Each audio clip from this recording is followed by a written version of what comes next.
प्रभु अनुग्रह करी आपण मान सहित मिशी उपासना करिवार सौभाग्य मते प्रदान करियछन्ति। प्रभु को संगे स्थानीय मंडल पालक दिक्वंदय संपादकद्वय कोषाध्यक्षद्वय समस्त मुख्य कर्मकर्ता कर्मकर्तीगण आम मध्य उपस्थित अवसर पालक पुणी उपस्थित प्रत्येक मोर अल्प समय प्रभु वाक्य मध्य प्रकाश करने को जाए। ईश्वर वाक्य आम देखू लोकलिखित सुसमाचार 14 अध्याय 15 ରୁ 24 पर्यंत पाठ कले सेठी सुसमाचार महाभोज विषय दृष्टांत दि जाइए। प्रभु तीनोटी भोज निमंते मनुष्य मान आह्वान करती। गोटे हूँ सुसमाचार महाभोज जहाँकि लोकलिखित सुसमाचार 14 अध्याय 15 ରୁ 24 पर्यंत वर्णना कर जाइछि। द्वितीय विषय हूँ मेष शावक विवाह भोज जहाँकि प्रकाशित 19 अध्याय 7 ରୁ 9 पर्यंत वर्णना कर जाइछि। तृतीय विषय हूँ प्रभु भोज जहाँकि प्रथम करंती 11 अध्याय 23 ରୁ 29 पर्यंत वर्णना कर जाइछि। आम देखुछु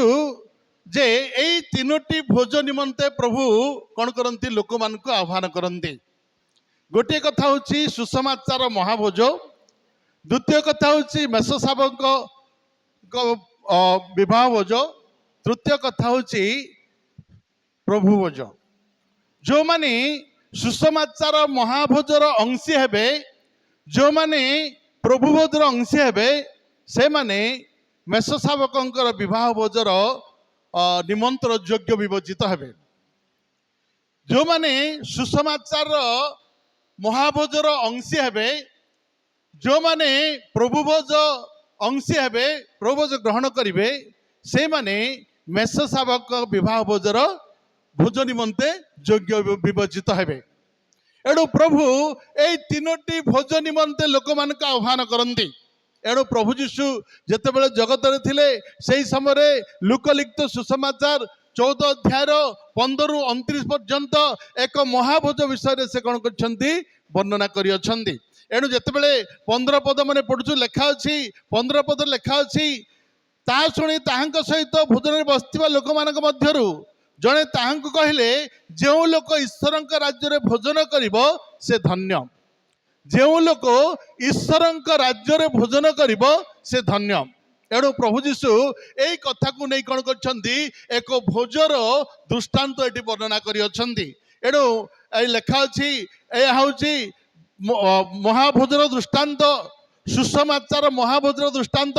एठी हम जतले 16 पदरे देखुछु, 16 पदरे जणे व्यक्ति कौन करछन्ति महाभोज रात्रि समय एक महाभोज प्रस्तुत करुछन्ति आ निमंत्रित लोक मान आह्वान करुछन्ति। एणु 15 ରୁ 24 पर्यंत पाठ करी दयाकोरी मनोयोगी हेबे। ता शुणी तांक सहित भोजन बसथिबा लोक मान मध्यरु जड़े ताहं कहले जो लोक ईश्वर राज्य भोजन करिबो से धन्य। किंतु से तांकु कहले जड़े व्यक्ति रात्रि समय महाभोज देवक इच्छा करी अनेकंकु निमंत्रण कले आउ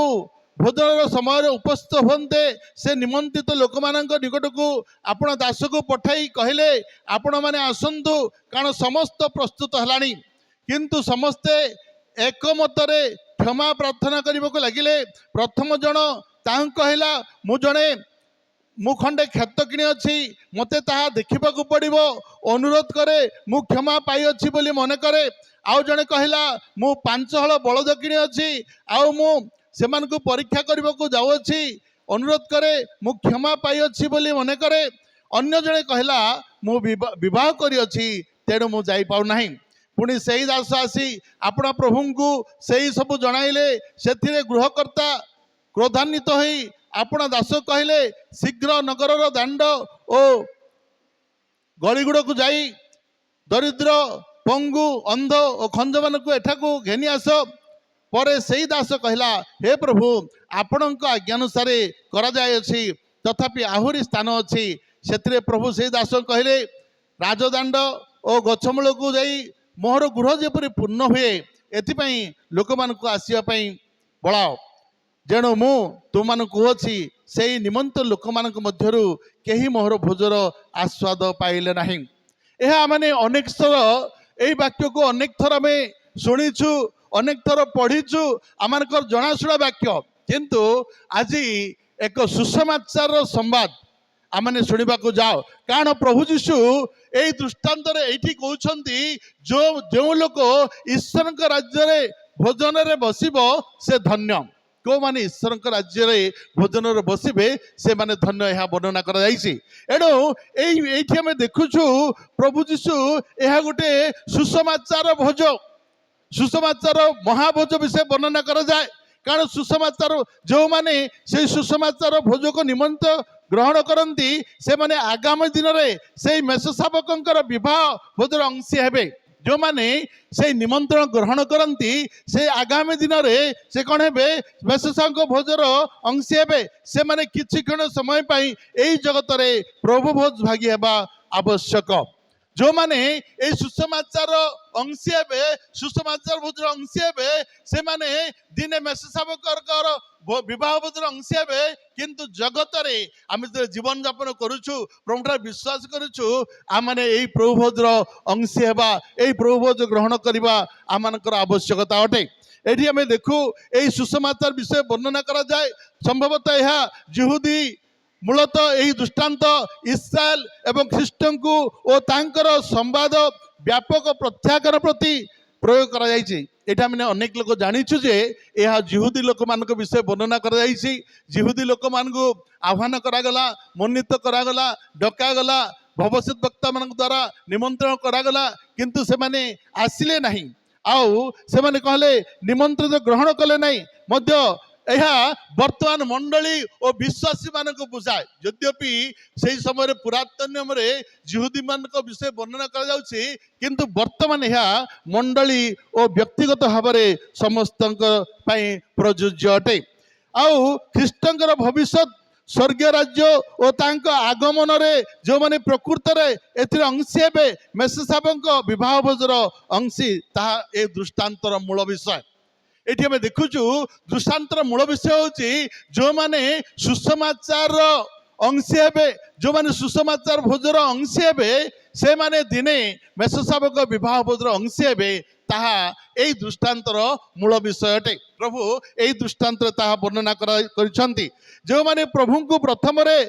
जो मानक प्रभु प्रथम निमंत्रण कराइथिला से माने हेले जिहुदी माने और तांकर नेता माने जो माने जगत रे ईश्वर राज्य स्थापन करे को अपेक्षा करि अछंती बोली भाबुथिले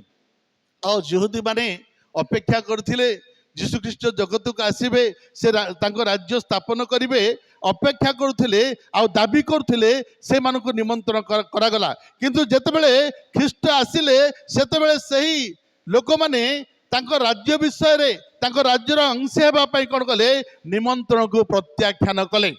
जेतेबेले यद्यपि जिहुदी लोक माने जीशु आसीबे बोली अपेक्षा करिसंती जीशु आसीबे तांको राज्य स्थापन करिवे बोली अपेक्षा करिसंती जीशु जगत को आसिले जन्म ग्रहण कले किंतु तांको निमंत्रण कोन करछंती से माने प्रत्याख्यान करि अछंती बोली वर्णना एई वाक्य रे देखिबा पारुछु। आज प्रभु समस्त को आह्वान करंती जेतेबेले जिहुदी लोक माने आ प्रत्याख्यान कले जेतेबेले जिहुदी लोक माने आउ तांको निमंत्रण को अग्राह्य कले निमंत्रण को आसिले नहीं प्रभु आज सारा पृथ्वी को से आह्वान करुछंती। आज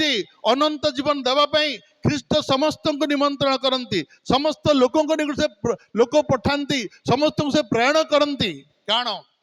आबे देखुछु जे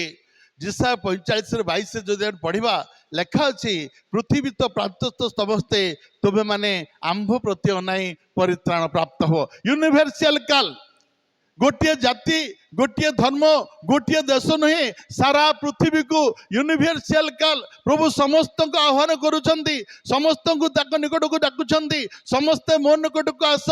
ଯାହାକି ମାଥ୍ୟୁ 11:28 ଲେଖା ଅଛି, ହେ ପରିଶ୍ରାନ୍ତ ଭାରଗ୍ରସ୍ତ ଲୋକ ସମସ୍ତେ ଆମ୍ଭ ନିକଟକୁ ଆସ, ଆମ୍ଭେ ତୁମକୁ ବିଶ୍ରାମ ଦେବା। ପ୍ରଭୁ ସମସ୍ତଙ୍କୁ ଆହ୍ୱାନ କରୁଛନ୍ତି। ଆଜି ପ୍ରଭୁଙ୍କର ଆହ୍ୱାନ ସାରା ପୃଥିବୀ ଲୋକମାନଙ୍କୁ ସମସ୍ତେ ଯେପରି ତାଙ୍କ ନିକଟକୁ ଆସିବେ, ସମସ୍ତେ ଯେପରି ପରିତ୍ରାଣ ପ୍ରାପ୍ତ ହେବେ, ଏହା ପ୍ରଭୁଙ୍କ ଇଚ୍ଛା। ପୁଣି ଯୀଶୁ ଯେତେବେଳେ ଜଗତ ଥିଲେ ସେହି ସମୟରେ ପର୍ବର ପ୍ରଥମ ଦିନ ଠିଆ ହେଇ କହିଲେ, ଯେ କେହି ତୃଷିତ ଆମ୍ଭ ନିକଟକୁ ଆସୁ, ଆମ୍ଭେ ତାକୁ ବିନା ମୂଲ୍ୟରେ ପାନ କରିବାକୁ ଦେବା। ଏଣୁ ପ୍ରଭୁ ୟୁନିଭର୍ସାଲ କଲ୍ ସମସ୍ତଙ୍କୁ ଡାକୁଛନ୍ତି, ସମସ୍ତଙ୍କୁ ଆହ୍ୱାନ କରୁଛନ୍ତି, ସମସ୍ତଙ୍କୁ ନିମନ୍ତ୍ରଣ କରୁଛି ତାଙ୍କ ନିକଟକୁ ଯିବାକୁ। ସେମାନଙ୍କ ମଧ୍ୟରୁ ଅନେକ ଲୋକ ପ୍ରଭୁ ଆହ୍ୱାନ କଲେ, ଯିହୁଦୀ ଲୋକମାନଙ୍କୁ ଅନେକ ଲୋକ ଆହ୍ୱାନ କଲେ, ଅନେକ ଲୋକ ନିମନ୍ତ୍ରଣ କଲେ, ସେମାନେ ନିମନ୍ତ୍ରଣ ଗ୍ରହଣ କଲେ, କିନ୍ତୁ ନିରୂପିତ ସମୟରେ ଯୋଉ ସମୟରେ ଭୋଜ ପ୍ରସ୍ତୁତ ହେଲା, ସେଇ ସମୟରେ ଯେତେବେଳେ ଡକା ଯାଉଛି, ସେମାନେ କଣ କରୁଛନ୍ତି, ସେଇ ନିମନ୍ତ୍ରଣକୁ ଅଗ୍ରାହ୍ୟ କରି ସେମାନେ ଭୋଜକୁ ଆସୁନାହାନ୍ତି। ଏଣୁ 15 ପଦରେ ଆମେ ଦେଖିବାକୁ ପାରିଲୁ, ଯୋଉମାନେ ତାଙ୍କ ରାଜ୍ୟରେ ଭୋଜନ କରିବେ ସେମାନେ ଧନ୍ୟ। 16 ପଦରେ ଆମେ ଦେଖିବାକୁ ପାରୁଛୁ ଭୋଜ ନିମନ୍ତେ ନିମନ୍ତ୍ରଣ କରାଯାଉଛି। 17 ପଦରେ ଆମେ ଦେଖୁଛୁ ଯେ ଭୋଜ ପ୍ରସ୍ତୁତ ହେଲା, ଆପଣ ଦାସମାନଙ୍କୁ ପଠାଇ ଡାକୁଛନ୍ତି, ଭୋଜ ପ୍ରସ୍ତୁତ ହେଲା, ଆସନ୍ତୁ। କିନ୍ତୁ ଯେତେବେଳେ ଆମେ 18, 19, 20 ପଦ ପଢିବା, ସମସ୍ତେ ଗୋଟିଏ ପ୍ରକାର ବିନତି କରୁଛନ୍ତି, ସମସ୍ତେ ଗୋଟିଏ ପ୍ରକାର କଣ କରୁଛନ୍ତି, ସମସ୍ତେ ଏକା ମନରେ କ୍ଷମା ପ୍ରାର୍ଥନା କରୁଛନ୍ତି। ସମସ୍ତେ 3 ଜଣ, ଏଇ ଲେଖା ଅଛି ତିନି ପ୍ରକାର ଲୋକ। ଗୋଟିଏ ଜଣେ କହୁଛନ୍ତି ଯେ ମୁଁ କ୍ଷେତ କିଣି ଅଛି ତାହା ଦେଖିବାକୁ ହବ। ଆଉ ଜଣେ କହୁଛନ୍ତି ମୁଁ 5 ହଳ ବଳଦ କିଣି ଅଛି ତାହା ମୁଁ ଦେଖିବାକୁ ହବ। ଆଉ ଜଣେ କହିଛନ୍ତି ମୁଁ ବାହା ହେଇଛି ମୁଁ ଆସିପାରିବି ନାହିଁ। 3 ଜଣଙ୍କର ଗୋଟିଏ ପ୍ରକାର ଭାବରେ ସେମାନେ କ୍ଷମା ପ୍ରାର୍ଥନା କରୁଛନ୍ତି, ଆମେ ଆସିପାରିବୁ ନାହିଁ। କାରଣ ନିମନ୍ତ୍ରିତ ଲୋକମାନେ କଣ କରୁଛନ୍ତି, ଜାଗତିକ ମନା। ଆଜି ବି ପ୍ରଭୁ ଆମମାନଙ୍କୁ ଆହ୍ୱାନ କରିଛନ୍ତି, ଉନ୍ନୀତ କରିଛନ୍ତି, ଆମମାନଙ୍କୁ ନିମନ୍ତ୍ରଣ ଦେଇଛନ୍ତି, ଆମେ ବି ଆସିଛୁ, କିନ୍ତୁ ଜାଗତିକ ମନା। ଏଠି ଆମେ ଦେଖୁଛୁ 3 ପ୍ରକାର ଲୋକ, ଜାଗତିକ ମନା। ଜଣଙ୍କର ବହୁତ ସମ୍ପତ୍ତି ଅଛି, କ୍ଷେତ ଅଛି, ଆଉ ଜଣେ ବିଜନେସମ୍ୟାନ, ଆଉ ଜଣେ ଜାଗତିକ ଲୋକ। ସେମାନେ କଣ କରୁଛନ୍ତି, କ୍ଷମା ପ୍ରାର୍ଥନା କରୁଛନ୍ତି ଯେ ଆମେ କ୍ଷମା ପାଇଛୁ ବୋଲି ମନେ କରୁଛୁ, ଆମର ଏଇ କାମ ଅଛି, ଆମେ ଆସିପାରିବୁ ନାହିଁ। ଏଣୁ ଏଠି ଆମେ ଦେଖୁଛୁ ଜାଗତିକ ମନା। ଆଜି ଆମେ ବି ପ୍ରଭୁଙ୍କର ଆହ୍ୱାନ ପାଇଛୁ, ଆମେ ବି ପ୍ରଭୁଙ୍କ ନିମନ୍ତ୍ରଣ ପାଇଛୁ, ଆମେ ବି ପ୍ରଭୁଙ୍କ ନିକଟକୁ ଆସିଛୁ। ଯଦି ଆମେ ଜାଗତିକ ମନା ହେଇଯିବା, ଜଗତର ଅଭିଳାଷରେ ପଡ଼ିଯିବା, ଜଗତର ମୋହମାୟାରେ ପଡ଼ିଯିବା, କେବେ ବି ଆମେ ସେ ଭୋଜର ଅଂଶ ହେଇପାରିବା ନାହିଁ। ଆମେ ଭାବୁଛୁ ଖ୍ରୀଷ୍ଟିଆନ, ଆମେ ଭାବୁଛୁ ଉପାସନା କରୁଛୁ, ଆମେ ଭାବୁଛୁ ପ୍ରାର୍ଥନା କରୁଛୁ, କିନ୍ତୁ ଆମମାନଙ୍କ ପ୍ରାର୍ଥନା ସହିତ ଆମଙ୍କର ଲାଇଫ କି ପ୍ରକାର ଅଛି,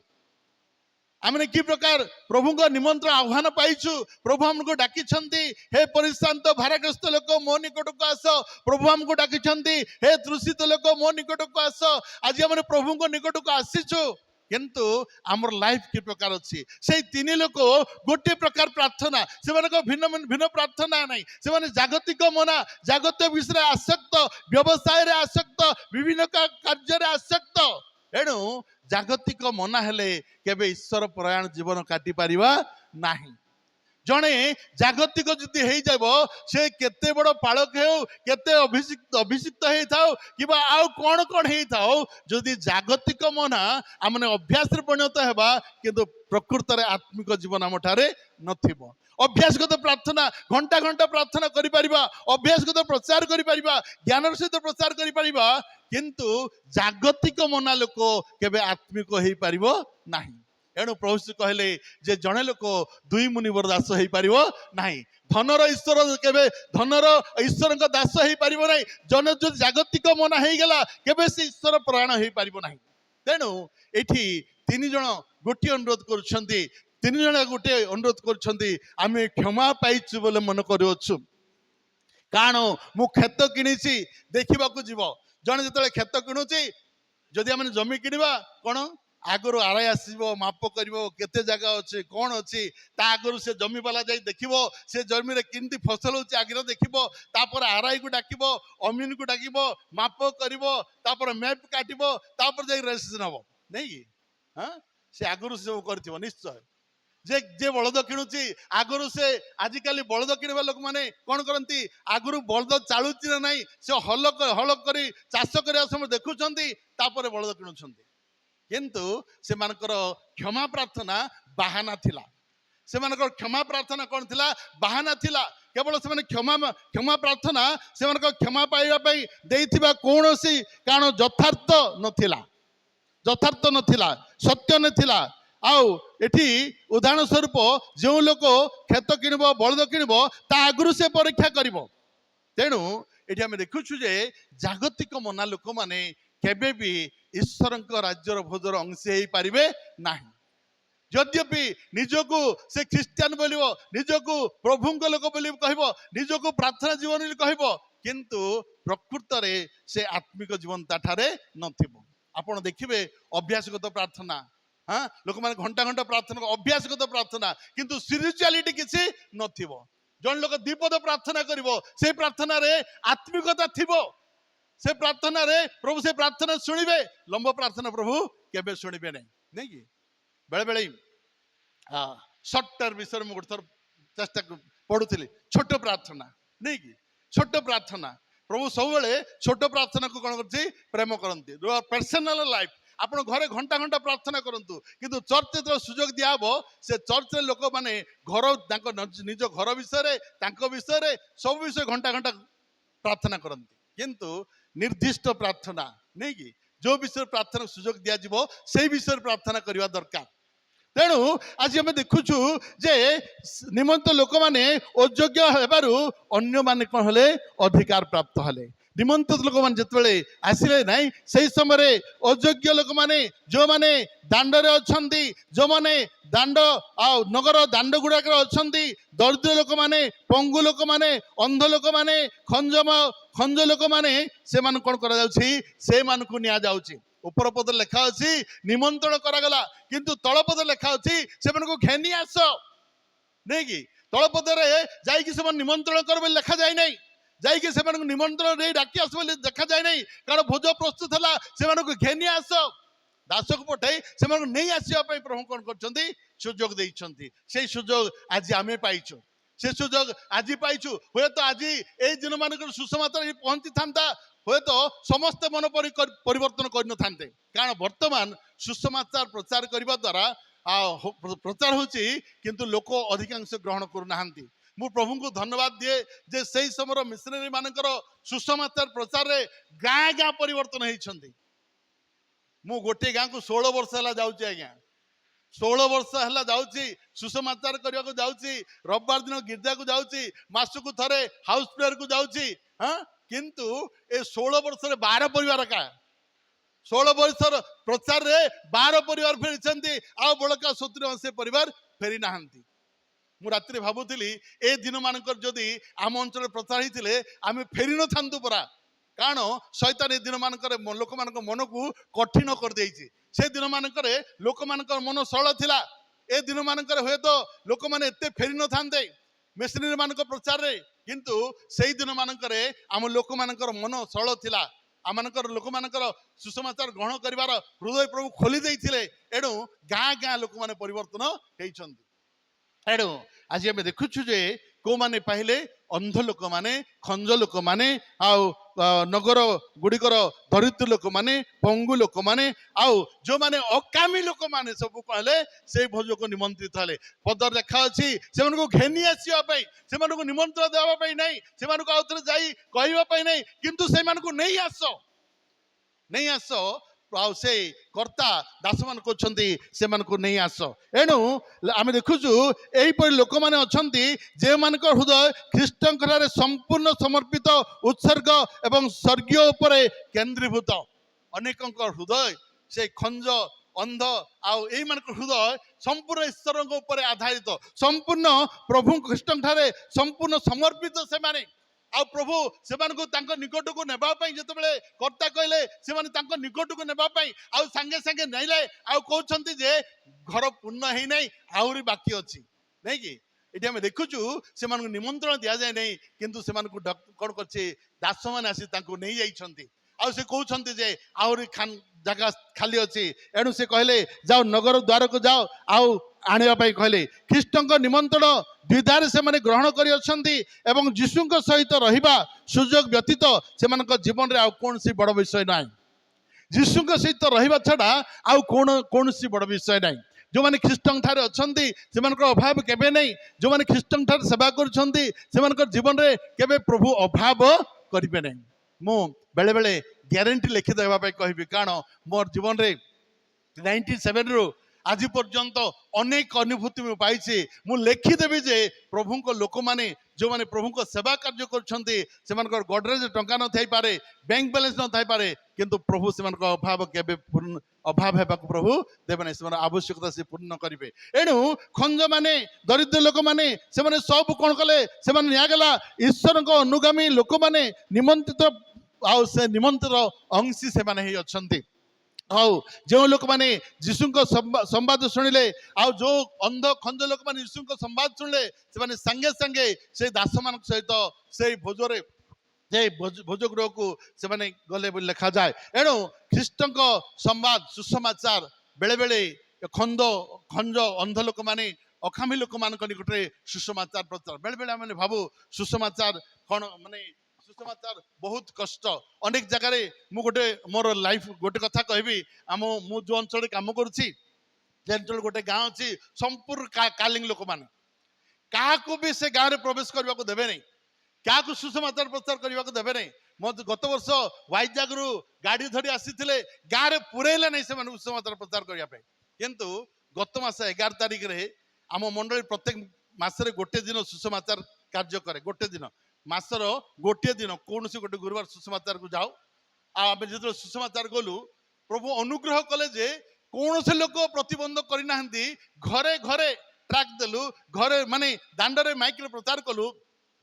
जो गाँ की सुसमाचार कहले गाँ को प्रवेश करू नथिले किंतु से गाँ कौन कला सुसमाचार प्रचार कर डोर ओपन करदेला आ से गाँव घरे घरे से दिन छुट्टी थी आमर कॉलेज पिला माने भी आसते से माने घरे घरे कौन कले सुसमाचार पत्रिका बंचाइले एणु ये आम देखुचु सुसमाचार यहपरि गोटे जिनस प्रतिबंधक जगार प्रभु द्वार खोलीदेवे अनेक लोक कौन हे से सुसमाचार ग्रहण करी प्रभु निकट को आसवे ये आज वाक्य आम देखुचु जो माने सुसमाचार आउ शुणिले जो मैंने निमंत्रित हेले से माने अयोग्य हेले भोजर अंशी हो पारे ना किंतु अनिमंत्रित लोक माने कहले से भोजर अंशी होगा पारे आज आम जीवन में आम अनिमंत्रित लोक आमने पाउल कहती आम कलम भी कर आम प्रकृत नुह रोमियो मंडल पाउल लिखुंट आम कलम भी कर लिखुंट एणु आज प्रभु अयोग्य लोक मान कौन कर परिचय देते अयोग्य लोक मान आज तार भोजर अंश होगा जो मैंने सुसमाचार महाभोज निमंत्रित अंश होती जीशुंकर अनुगमन कर नाम नाम बंचुंट जीशु ग्रहण कर भोजर अंशी हे आ जो माने सुसमाचार भोजर अंशी हे से माने भोजर अंशी हे जो माने कि सुसमाचार शुणी जीशु को विश्वास कर नाम बाप्तिस्म कर माने ही ए भोजर अंशी हे अन्य माने केबे ए भोजर अंशी हो पारे ना यद्यपि ख्रीस्टियान परिवार जन्म होते बड़ होते किंतु डुबन ग्रहण न कले केबे भी कौन से मंडली अडुबित लोक ए भोज दे पार ना एणु आज प्रभु को अनुग्रह दया हेतु आमने अयोग्य लोक मान प्रभु मनित कले आर भोजर सुसमाचार भोजर अंशी होगा देले पुणी आज आज आमने से मेजर ईश्वर से मेजर अंशी होगापी प्रभु मान अवकाश देते तेणु प्रभु जीशु द्वारा आमने सहित मिलित हो पाउल कहले जीशुख्रीष्ट द्वारा दूर थी तुम मैंने आज सहित मिलित हो एणु पाउल करंती मंडली को वर्णना करती 11 अध्याय जो पढ़ा यही प्रभु विषय में पाउल वर्णना कर 11 अध्याय 23 रु पढ़ुची केते अंश लेखा अच्छी कारण मु प्रभु ठार प्राप्त जो शिक्षा तुम प्रदान कर शत्रु हस्त समर्पित होगा रात्रि प्रभु जो रोटी घेनी धन्यवाद दे भाई कहले या तुम मान मोर शरीर मत स्मरण करे मनते कर आम देखुचु 24 पदरे प्रभु जीशु रोटी घेनी आ लेखा अच्छी तुम्भ मान निमंते मोर शरीर मत स्मरण करते कर कारण प्रभु जीशु शत्रु हस्त समर्पित रात्रि रोटी घेनी धन्यवाद दे शिष्य मान कहले तुम्भ मान निमंते मोर शरीर कारण प्रभु जीशु जे आमानक निमित्ते क्षत विक्षत हेबाकु जाउछन्ति प्रभु जे आमानक निमित्ते क्रुसार्पित हेबाकु जाउछन्ति प्रभु जे आमानक निमित्ते कंटार मुकुट पिन्धिबाकु जाउछन्ति एणु से कहले माथ्यू 26 अध्याय देखुछु लेखा अछि तुम मानक निमित्ते मो शरीर जेतेबेले शिष्य मान सहित से भोजन रे बसिथिले उठिले रोटी घेनी धन्यवाद दे कहले तुम मानक निमित्ते मोर शरीर तुम मानक निमित्ते भग्न आंबर एही शरीर कारण आमानक निमंते से क्षत विक्षत हेबाकु जाउछन्ति एणु कहले तुम मानक मोर शरीर 25 पदरे लेखा अछि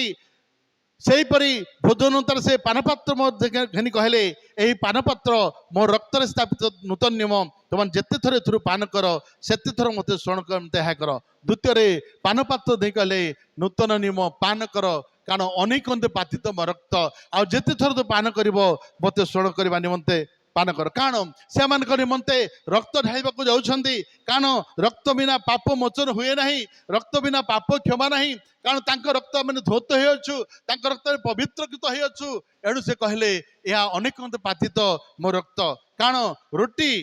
विश्वासी मानकर खाद्य अटे रोटी विश्वासी मानकर खाद्य आउ तुम जेते थर रोटी भोजन करिवो एई पानपात्र पान करिवो मते तांकर आगमन पर्यंत तुम मृत्यु प्रचार करछ पौल 26 पदरे वर्णना करती पाप मोचन अंते रक्त पातित बिना पाप मोचन हुए नहीं पुणी प्रभु जीशु ख्रीष्ट समस्त पापरु आमनकु परिष्कार करि अछन्ति एणु से दिन से रक्त पानपद कहले निय पान कर अनेक पातित मो रक्त कारण आमनक निमंते से रक्त ढाली अछन्ति तांक रक्त रे आमने पवित्रकृत होछु तांक रक्त रे तांक निकटवर्ती होछु तांक रक्त रे आमनक पाप मार्जना ही अछि रक्त बिना पाप मोचन हुए नहीं तेणु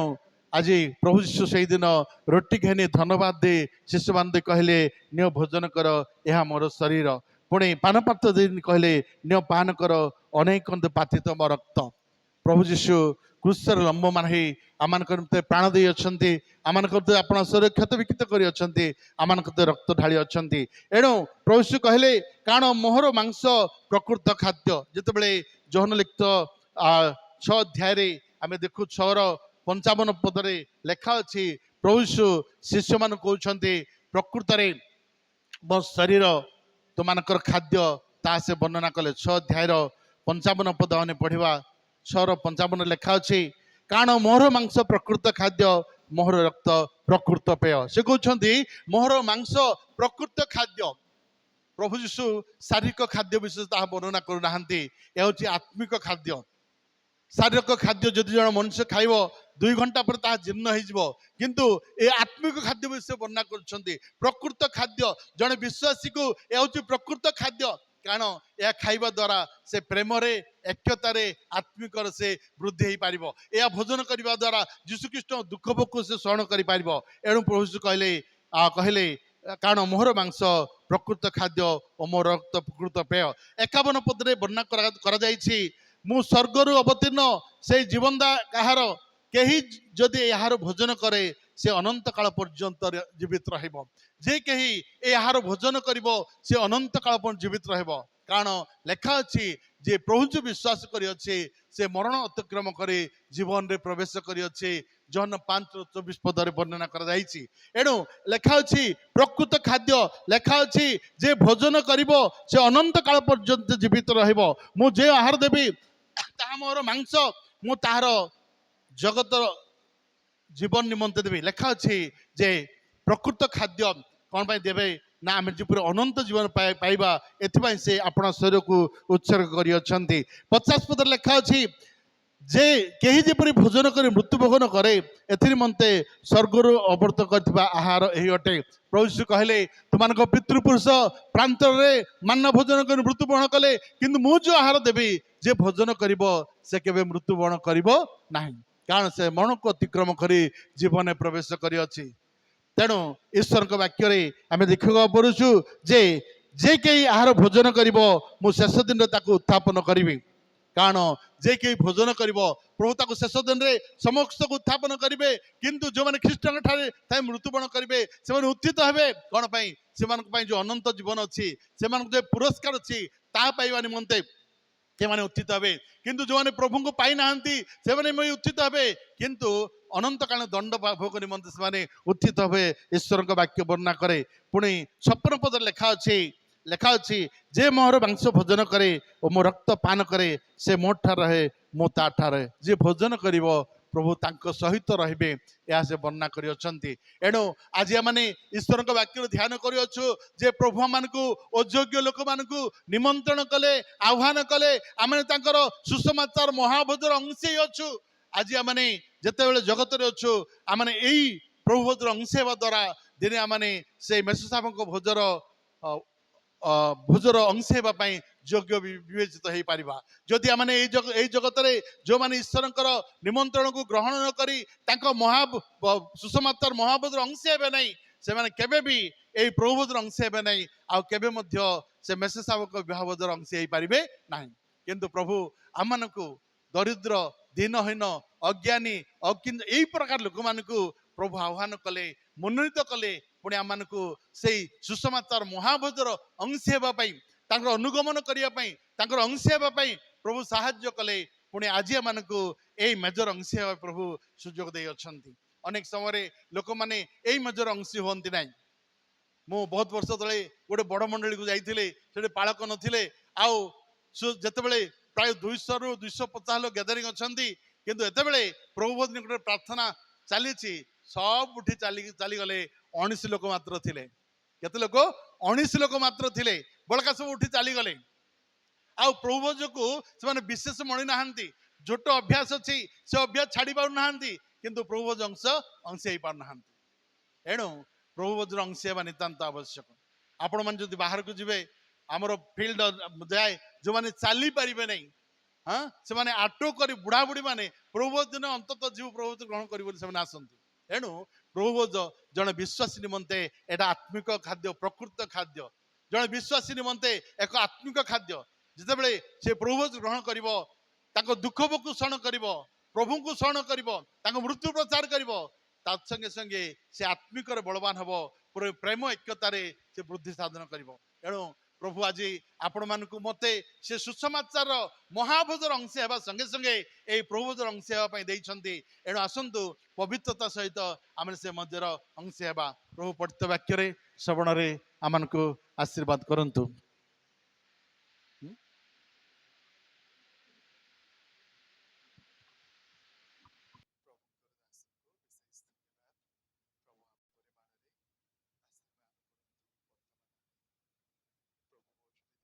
ପାଳନ କରିବାକୁ ଯିବା।